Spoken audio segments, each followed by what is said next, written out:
So Dr. Swanson, I know that you guys are continuing your community briefings with the community, of course, and this is on the maximization efforts for GDOE. So can you tell us what schools you are set to address in the upcoming briefings? All of them. Yeah, please do. Well, no, I mean, literally, we're looking at the whole system.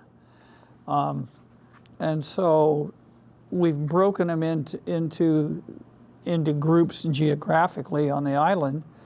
So what's the best way to deliver our education services in the facilities we have? Remembering that over the last, well, pre-COVID to now, we've dropped from 30,000 students down to 23,000 students. And this is an interesting mix of why people are leaving. A number of folks have left the island.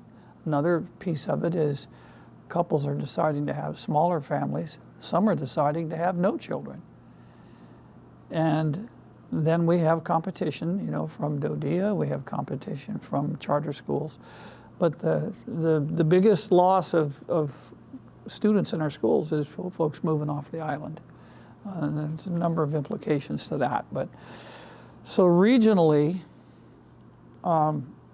as we look at the schools, we have gone through all of the inventory of all of our campuses and all of the student bodies and taken a real close look at the capacities of the building. There's a couple different ways to look at that. The first of is the design capacity. For example, Southern High School is designed for about 3,000 plus students, but we only have space in it for about 1,200 that we're actually using. And then there's a lot of other parts of the campus that need to be fully renovated before we can use them.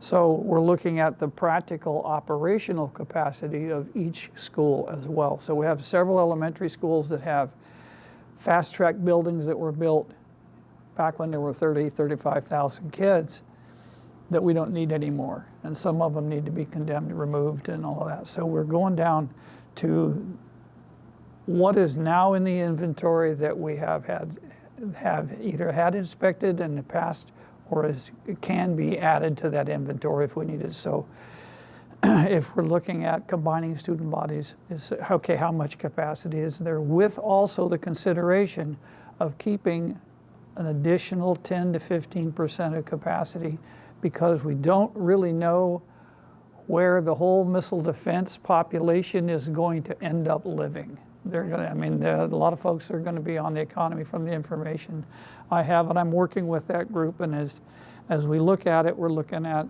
several thousand dependents that will be on the island that are not here now, that are going to live somewhere, and they won't live in military housing.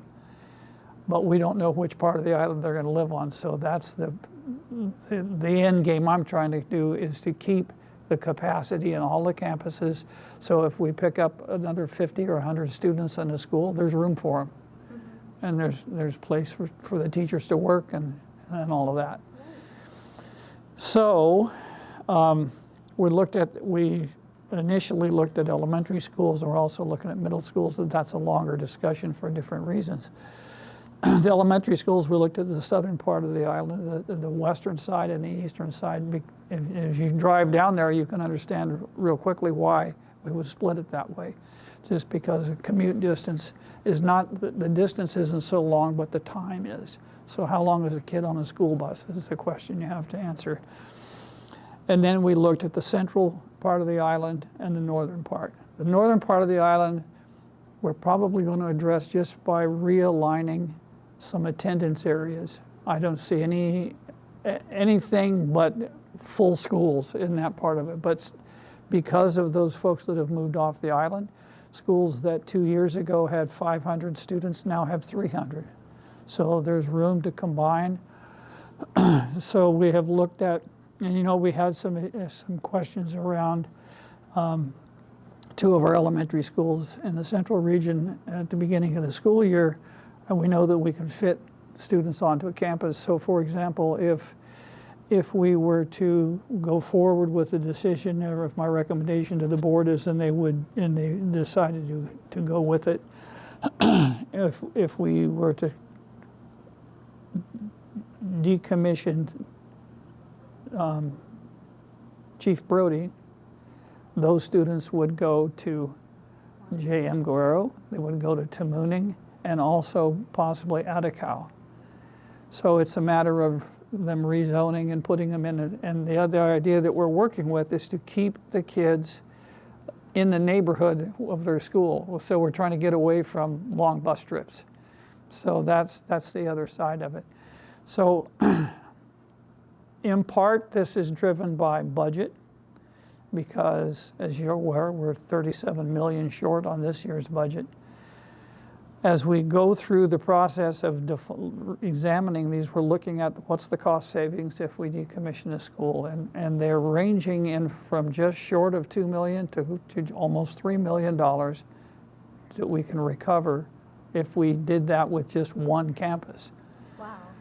So, and if I could just interject, you know, when we're on the topic of decommissioning, I know that the community has strong ties to these schools. People grew up there, they want their children to go to certain schools. So what has the community feedback been like on this topic of, you know, closing a school or decommissioning? Rational but sensitive. There is an emotional attachment, and I understand that. And we also have to be sensitive to it. And we're trying that's one of the reasons we're having additional community sessions, so folks can at least have the opportunity to provide their input. And sometimes we're getting suggestions, and I haven't pulled everything together yet, but I will have to in the next couple of weeks and present it to the board, is we're looking at other ways to configure schools than the standard way that it has been done in the past. Because of that, community connection and link.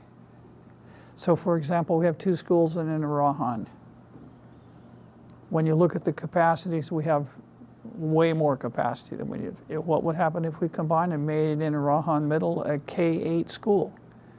Keeps the kids in a community, which is, that's the biggest concern that I hear across the island, is we want our kids to be in the neighborhood of their schools.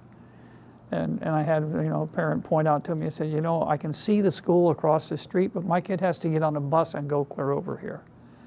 So we're trying to make, you know, sensible decisions, or recommendations, I should say, about how we zone so that kids are in their neighborhood school. That's the preferred option. At the same time, that neighborhood campus has to be able to deliver the capacity and the service that the kids need.